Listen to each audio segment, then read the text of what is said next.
Assalamualaikum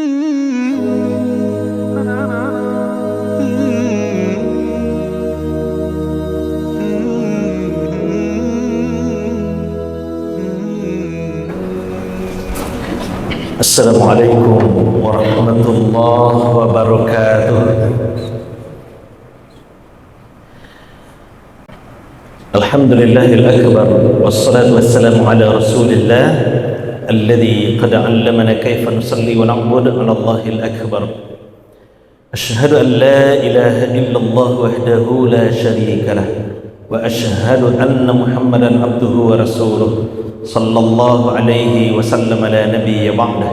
Allahumma salli wa sallim ala Muhammadin wa ala alihi wa sahbihi ajma'in. Bapak Ibu jemaah zuhur yang dirahmati dan dimuliakan oleh Allah Subhanahu wa taala. Syukur alhamdulillah kita ucapkan kehadiran Allah. Salawat dan salam semoga tetap tercurah kepada baginda Rasulullah Muhammad sallallahu alaihi wasallam. Allahumma salli ala Muhammad wa ala ali Muhammad. Bapak Ibu jemaah yang dirahmati dan dimuliakan oleh Allah Subhanahu wa taala. Ada istilah bersyarikat dalam penyelenggaraan kurban. Bersyarikat ini pun dibagi dua. Ada bersyarikat dalam hal kepemilikan hewan kurban dan ada bersyarikat dalam pahala kurban. Bersyarikat dalam hal kepemilikan hewan kurban ini apa maksudnya? Satu hewan kurban dimiliki oleh beberapa orang. Namanya bersyarikat dalam kepemilikan hewan kurban. Jadi rembukanlah kemudian, urunanlah kemudian, patungan kemudian agak 7 orang, kemudian dikumpulkan uang, dibelilah sapi 1 ekor. Sapi itu milik siapa? Milik 7 orang dari keluarga berbeda. Jadi itu milik beberapa orang, namanya bersyarikat. Mereka bersyarikat untuk memiliki hewan kurban itu. Itu biasa dan lazim dilakukan dan itu dibenarkan kemudian oleh Rasulullah sallallahu alaihi wasallam. Tapi ada yang lebih hebat sebenarnya Bapak Ibu. Yang ini terkadang terabaikan oleh peserta kurban. Namanya bersyarikat dalam hal pahala kurban. Bersyarikat dalam pahala kurban ini bagaimana? Kurbannya 1 paket peserta, 1 ekor kambing atau 1 paket peserta, tapi pahalanya dibagi kemudian kepada semua anggota keluarga. Dan ini kuncinya ada di niat. Niat itu kemudian ada di hadis riwayat Imam Al-Bukhari nomor hadis 5565. Cuman sayangnya niat ini sering terabaikan oleh peserta kurban. Jadi seharusnya bagaimana? Seharusnya ketika di saat hari berkurban itu, kepada peserta kurban hadiri penyembelihan hewan kurbannya, lalu kemudian berniat kepada Allah. Apa niatnya? Bismillahi Allahu Akbar, Allahumma taqabbal minni wa min ahli. Atau dalam bahasa lain juga boleh, Bismillahi Allahu Akbar, hadza minni wa min ahli. Boleh, silakan. Atau pakai bahasa Indonesia juga boleh. Ya Allah, terimalah kurbanku dan kurban keluargaku. Dengan begitu Bapak Ibu, maka walaupun kita berkorban hanya 1 paket peserta atau 1 ekor kambing, pahalanya nanti akan terbagi kepada semua anggota keluarga kita tanpa mengurangi pahala kita, karena perhitungannya bukan persentase, pembagiannya bukan persentase. Jadi berapapun pahala yang diterima oleh peserta kurban, begitu pula segitu juga pahala yang nanti akan dinikmati diterima oleh anggota keluarga kita yang lainnya. Begitu dia. Tapi sayangnya niat ini sering tertinggalkan oleh peserta kurban. Nah, dengan begini Bapak Ibu, maka seharusnya kalau di dalam keluarga kita itu kita berkorban beberapa paket, sebenarnya cukup 1 nama saja. 1 nama untuk sekian paket, dan itulah yang dipraktekkan oleh Rasulullah sallallahu alaihi wasallam. Rasulullah sallallahu alaihi wasallam ketika beliau berkorban, minimal kurban Nabi itu 2 ekor kambing. Bahkan Nabi juga korban maksimal luar biasa. Korban beliau paling banyak, beliau pernah berkorban 100 ekor onta. 100 ekor onta itu bahkan dalam riwayat beliau sembelih sendiri 62 ekornya.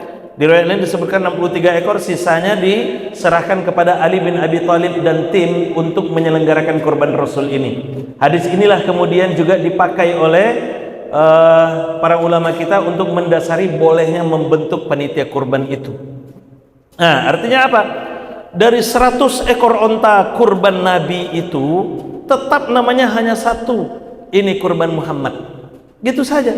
Cuman ketika beliau menyembelih itu, beliau sampaikan, hadza min Muhammad wa ali Muhammad wa min ummati Muhammad. Ini kurban dari Muhammad, keluarga Muhammad, dan umat Muhammad. 3 niatnya Bapak Ibu. Itu karena Nabi punya umat. Sekarang kita tidak punya umat, kita hanya punya keluarga, maka niat kita 2. Ya Allah, terimalah kurbanku dan kurban keluargaku. Jadi kalau seandainya kita sanggup 2 paket, 3 paket, 4 paket misalnya, cukup 1 orang saja yang didaftarkan. Ini kurban Pak Abdullah. Kalau ingin tambahkan dan keluarga juga boleh, silahkan. Ini kurban Abdullah dan keluarga, atau kurban Abdullah 6 paket peserta, cukup. Tidak harus pula kita daftarkan 6 nama misalnya kalau kita ikut 6 paket misalnya kan, atau kalau kita ikut 5 paket kita daftarkan 5 nama yang berbeda, tidak perlu, cukup 1 orang saja. Nah, nanti 1 orang itulah yang kemudian berniat, sehingga 5 paket si Abdullah, mohon maaf, Abdullah itu berkorban, 5 paket pula pahala yang akan diterima oleh pasangannya nanti. Istrinya akan dapat 5 paket pahala kurban, anak-anak juga akan dapat 5 paket pahala kurban, orang tua dan mertua juga akan dapat paket pahala kurban ketika niat itu disampaikan. Nah, dengan begini Bapak Ibu, sekaligus juga nanti akan menjawab kebiasaan masyarakat kita dan juga pertanyaan, apakah boleh berkorban untuk orang yang sudah meninggal? Pak Ibu, kalau pertanyaannya boleh atau tidak, jawabannya boleh. Apakah boleh orang yang sudah meninggal didaftarkan jadi peserta kurban? Boleh. Apakah sampai pahalanya? Insya Allah sampai.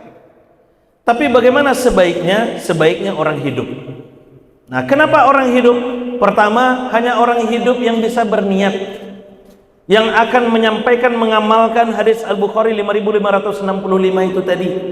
Hanya orang hidup yang bisa berniat, ya Allah terimalah kurbanku dan kurban keluargaku. Sehingga ketika seseorang itu berkorban, keluarganya yang hidup ataupun yang sudah meninggal itu akan dapat pahala dari situ. Begitu dia. Jadi kalau kita sayang kepada orang tua kita misalnya yang telah mendahului kita, tidak perlu didaftarkan jadi peserta kurban, tambah saja kurban kita. Tambah kurban kita, lalu kemudian niatkan nanti ketika kita akan menyembelih hewan kurban kita. Atau kalau kita tidak menyembelih bagaimana? Maka ada sunnah yang bisa kita ambil, menyaksikan penyembelihan hewan kurban kita. Maka ketika kita menyaksikan penyembelihan hewan kurban kita, disitulah kita berniat, ya Allah terimalah kurbanku dan kurban keluargaku. Orang tua kita yang sudah meninggal pun juga akan dapat pahala dari kurban yang kita persembahkan kepada Allah Subhanahu wa Ta'ala itu. Begitu dia. Jadi kalau pertanyaannya bagaimana sebaiknya untuk orang yang sudah meninggal ini, untuk orang yang sudah meninggal sebaiknya yang berkorban yang hidupnya, anggota keluarga yang hidupnya, tambah kurban kita kalau memang kita sanggup berkorban lebih dari 1 paket atau ingin beberapa paket misalnya.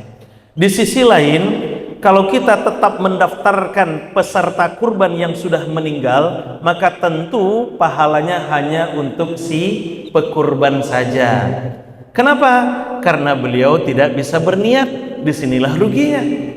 Karena beliau sudah meninggal, beliau tidak bisa berniat, maka pahalanya hanya untuk beliau saja. Yang lain bagaimana? Yang lain tentu tidak akan dapat bagian dari pahala itu karena tidak diniatkan. Karena kunci dari ibadah itu adalah niatnya. Itu satu. Kemudian apalagi kerugiannya? Kita akan kehilangan sunnah ketika orang yang sudah meninggal kita daftarkan jadi peserta kurban. Sunnah apa? Sunnah menyembelih, menyelenggarakan atau setidaknya menyaksikan penyembelihan hewan kurban itu. Kan tidak akan mungkin Bapak Ibu nanti dipanggil oleh panitia kurban, Bapak-bapak, ibu-ibu, hewan kurban kelompok 15 akan disembelih. Kepada peserta kurban kelompok 15, silakan hadir menyaksikan penyembelihan hewan kurbannya. Pertama, Abdullah almarhum. Kok iyo tibo Abdullah almarhum itu ke lapangan menyaksikan penyembelihan hewan kurban? Apa kira-kira? Itu tidak akan mungkin. Itu tidak akan mungkin. Nah, ketika itu tidak mungkin, maka kita akan kehilangan sunnah lagi. Di situ ruginya. Nah, tapi kalau pertanyaannya boleh atau tidak, ini harta orang tua saya, Ustaz. Ya, ketika orang tua sudah meninggal, itu sudah menjadi milik pewarisnya. Berarti bukan harta orang tua lagi. Itu harta kita. Dan untuk menunjukkan kecintaan kepada orang yang sudah meninggal itu, orang tua kita misalnya yang sudah meninggal itu, tambah kurban kita. Solehkan diri kita dengan memperbanyak kurban kita. Dengan begitulah memanfaatkan harta yang ditinggalkan itu. Dengan begitulah nanti kita menunjukkan kesolehan kita, dan status kesolehan itulah yang ditunggu sesungguhnya, doa untuk menyelamatkan orang tua yang telah mendahului kita itu. Begitu dia. Nah, maka sekali lagi hadirkan niat itu di saat penyembelihan hewan kurban. Jangan biarkan, jangan serahkan penyembelihan hewan kurban itu, serahkan, boleh silahkan serahkan sepenuhnya penyelenggaraannya kepada panitia kurban, tapi di saat penyembelihan hewan kurban itu hadiri penyembelihannya dan niatkan itu supaya keluarga kita juga bisa menikmati pahala dari kurban yang kita persembahkan. Mohon maaf, terima kasih. Wallahu a'lam bishawab. Subhanakallahumma bihamdik, asyhadu an la ilaha illa anta astaghfiruka wa atubu ilaik. Assalamualaikum warahmatullahi wabarakatuh.